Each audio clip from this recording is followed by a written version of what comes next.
ആകാശത്തിലെ പറവകളെ നോക്കുവീൻ. വയലിലെ താമര എങ്ങനെ വളരുന്നുവെന്ന് നിരൂപിപ്പിൻ.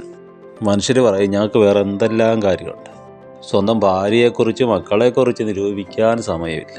സ്വന്തം കാര്യം നോക്കാൻ ഞങ്ങൾക്ക് സമയമില്ല. അപ്പോഴാണ് ആകാശത്തിലെ പറവയെ നോക്കാൻ, വയലിലെ പുല്ലിനെ നോക്കാൻ. ഇനി അവരുടെ കാര്യം വിട്.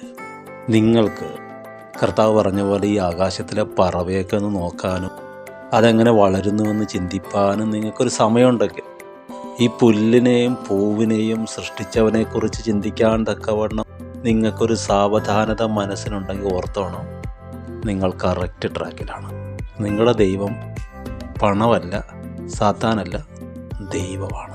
നിങ്ങളൊരു നല്ല ട്രാക്കിൽ പോയിക്കൊണ്ടിരിക്കുകയാണ്. ശലോമോനെ പോലെ വലിയൊരു മഹത്വം ദൈവം നിങ്ങൾക്ക് തരാൻ പോവുകയാണ്.